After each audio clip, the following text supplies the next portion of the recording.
Great brands and great businesses have to be great storytellers too.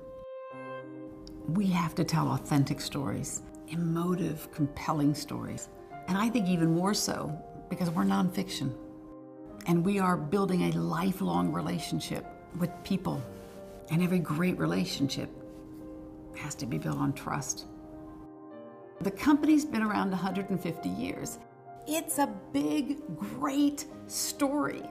We were actually celebrating the 150th anniversary when I started. Christopher and I, in one of our very first group meetings, stood up in front of all of the associates in the UK, and in that very first presentation, we told the team an amazing novel had been written about the company. So we actually brought in a cultural anthropologist to study the company to make sure that we understood the story. And we said we should capture this story for the last 5 years so that we can pass it on to the next generation so that they understand how we've built this amazing culture, how we've turned or transformed the brand around, and that we weren't looking to write another book, but we were looking to write some really new, exciting chapters. Trust is a really big part of the values of the company, and it almost underpins every form of communication. Any constituency who's touching your brand or your business, associates, business partners, consumers, or investors, they want to trust that you're going to deliver the message, the feeling, the product that you said you were.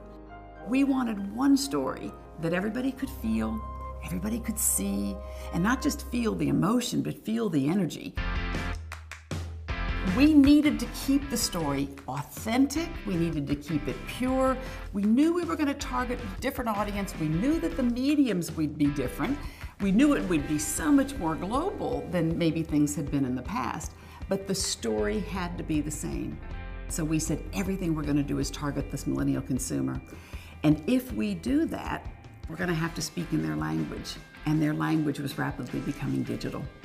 So we studied this customer and then adjusted each of our strategies in order to be relevant and authentic to this audience that we were catering to. Because I think everything you do going forward, you can't do anything the traditional way. It has to be so visual.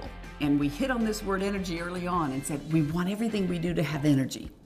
We call our website Burberry World.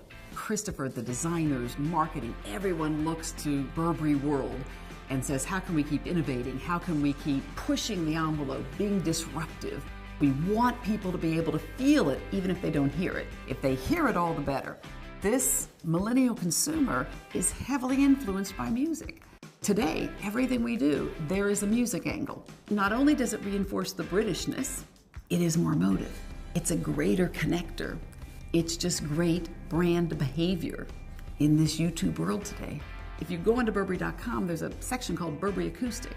There's over 65 videos up of young British talent. Every month, when Christopher would put up a Burberry Acoustic act, that act is now live. We can stream it to 150 other Burberry stores. We can stream it to digital outdoor sites. You could watch it on your mobile device. So Burberry Acoustic was online, Burberry Acoustic becomes live offline.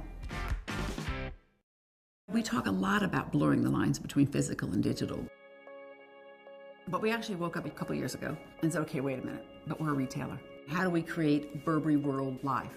Christopher and the architects and the technology guys got together to design and create what we call the store of the future.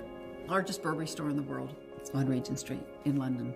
We wanted it to feel when you walked in the front door as if you were actually walking in to the website. It happens to be this month that we're launching our first fragrance under our ownership. We have, again, inverted everything and launched it in a very, very different way. We put music first. We put emotion first over just the hard product. And that entire thing was done digitally.